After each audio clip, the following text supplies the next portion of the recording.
بسم اللہ الرحمن الرحیم۔ بہت سے لوگ یہ سوال کرتے ہیں کہ امت مسلمہ میں نماز پڑھنے کے کئی طریقے رائج ہیں،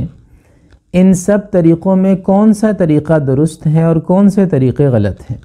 خاص طور پر کالجز یونیورسٹیز کے طلباء اکثر یہ سوال کرتے ہیں کہ کئی طریقوں سے نماز پڑھی جاتی ہے، کوئی ناف پہ ہاتھ باندھ کے نماز پڑھتا ہے، کوئی سینے پہ ہاتھ باندھ کے نماز پڑھتا ہے، کوئی ہاتھوں کو کھلے چھوڑ کر نماز پڑھتا ہے، کوئی نہ جہری نمازوں میں امام کے پیچھے قرات کرتا ہے نہ سری نمازوں میں امام کے پیچھے قرات کرتا ہے، کوئی ایسا ہے جو جہری اور سری دونوں نمازوں میں امام کے پیچھے قرات کرتا ہے، اور کچھ ایسے ہیں جو سری نمازوں میں تو امام کے پیچھے قرات کرتے ہیں لیکن جہری نمازوں میں امام کے پیچھے قرات نہیں کرتے ہیں۔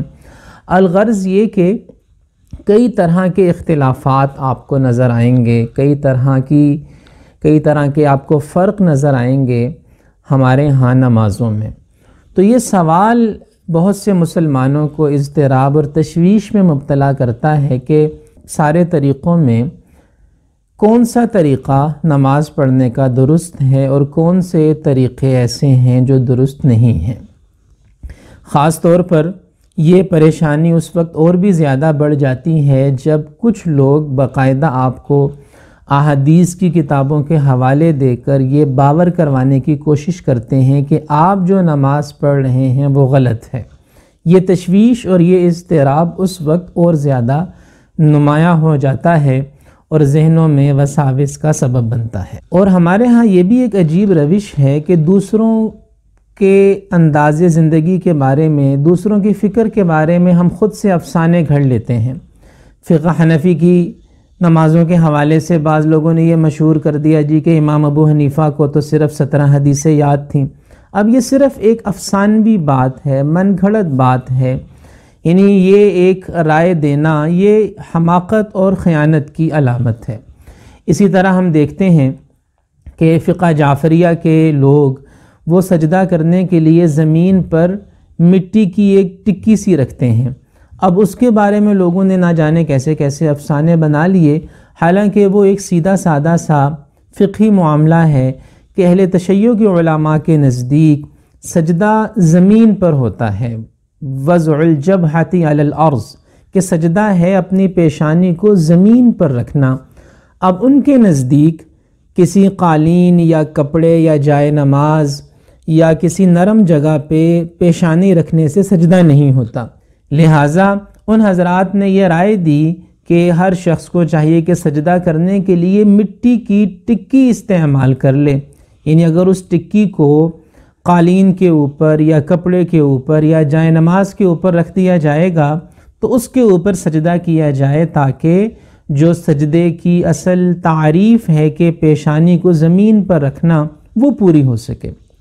اب بات صرف اتنی سی تھی، لیکن لوگوں نے نہ جانے کیسے کیسے افسانے اس کے ساتھ جوڑ دیے، کیسی کیسی من گھڑت باتیں جوڑ دیں۔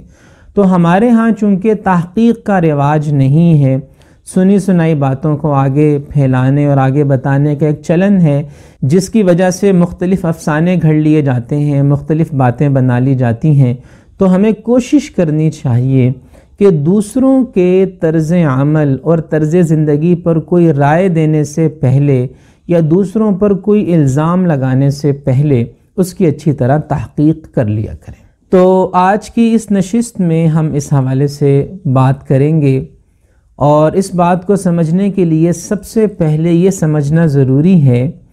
کہ آقا نامدار حضرت محمد صلی اللہ تعالی علیہ وسلم سے نماز پڑھنے کا صرف ایک طریقہ منقول نہیں ہے۔ حدیث کی کتابوں میں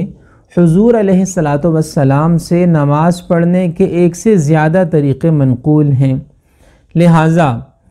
قرآن مجید سے جو نماز ثابت ہے، مختلف احادیث سے جو نماز ثابت ہے، اگر وہ نماز کوئی ادا کرتا ہے تو آپ اس کی نماز کو غلط نہیں کہہ سکتے، آپ یہ نہیں کہہ سکتے کہ تمہاری نماز نہیں ہوئی۔ اور ہماری تحقیق کے مطابق یہ جو ہمارے ہاں امت مسلمہ میں مختلف مسالک ہیں، مختلف فقہی مذاہب ہیں، خواہ فقہ حنفی ہو، فقہ شافعی ہو، فقہ مالکی ہو، فقہ حنبلی ہو یا فقہ سلفی یا کوئی بھی دوسرا رائج فقہی مسلک و مذہب ہو، ان کے طریقے کے مطابق نماز پڑھنا درست ہے، اس سے نماز ہو جاتی ہے۔ ان میں سے کسی بھی مسلک کے مطابق پڑھی جانے والی نماز کے بارے میں یہ کہنا درست نہیں ہے کہ تمہاری نماز نہیں ہوئی یا تمہاری نماز غلط ہے یا تمہیں اپنی نماز کا طریقہ تبدیل کرنا چاہیے، بلکہ یہ کہنا ایک طرح سے حماقت اور خیانت ہے۔ یعنی کسی ایک فقہی مسلک کو، فقہی مذہب کو جو امت میں صدیوں سے رائج ہے، اس کے بارے میں یہ رائے قائم کرنا کہ جی ان کی نماز قرآن و سنت کے خلاف ہے، یہ یا تو حماقت ہے یا یہ خیانت ہے۔ کیونکہ یہ کہنا کہ جی یہ فلاں حدیث ہے، اس حدیث کے اندر دیکھیں نماز کا یہ طریقہ آیا ہے اور آپ نماز اس طریقے سے نہیں پڑھتے ہیں، یہ دراصل تصویر کا ایک رخ ہے، اور آپ یہ بات اچھی طرح جانتے ہیں کہ تصویر کا ایک ہی رخ دیکھنا یہ حماقت ہوتی ہے، اور تصویر کا ایک ہی رخ دکھانا یہ خیانت ہوتی ہے۔ یعنی اگر آپ کسی بھی معاملے کے اندر صرف چند پہلوؤں کو دیکھ لیں اور ان چند پہلوؤں کی بنیاد پر رائے قائم کر لیں تو اسے دانش مندی نہیں کہا جا سکتا۔ اسی طرح اگر کوئی شخص پوری حقیقت بتانے کے بجائے حقیقت کا کوئی ایک پہلو بتاتا ہے اور تصویر کا ایک رخ دکھاتا ہے تو یہ بنیادی طور پر علمی خیانت کے زمرے میں آتا ہے کہ وہ پوری بات بتانے کے بجائے تھوڑی بات، آدھی بات، وہ بات جس سے اس کے مقصد کو تقویت ملے وہ بات بتاتا ہے، تو یہ علمی خیانت ہے۔ دیانتداری کا تقاضا یہ ہے کہ امت مسلمہ میں نماز پڑھنے کے جتنے بھی طریقے رائج ہیں وہ سارے کے سارے طریقے قرآن و سنت سے ثابت ہیں، لہٰذا ان طریقوں میں سے جس طریقے سے بھی کوئی شخص نماز پڑھ لے اس کی نماز ہو جاتی ہے۔ غلط وہ ہے جو کسی کے طریقہ نماز کو غلط کہتا ہے، جو کسی کی نماز کے بارے میں یہ فتویٰ صادر کرتا ہے کہ اس طریقے سے نماز نہیں ہوتی، یہ عمل نہ کرنے سے نماز نہیں ہوتی، وہ غلط ہے، وہ غلط ہے۔ اور جو شخص یہ کہے کہ امت میں رائج طریقوں میں سے جس طریقے سے بھی نماز پڑھ لی جائے تو نماز ہو جاتی ہے، اس شخص کی رائے سب سے زیادہ درست ہے۔ اللہ تعالی ہمیں دین کو سمجھ کر اس پر عمل کی توفیق عطا فرمائے۔ وآخر دعوانا ان الحمدللہ رب العالمین۔ اشہد ان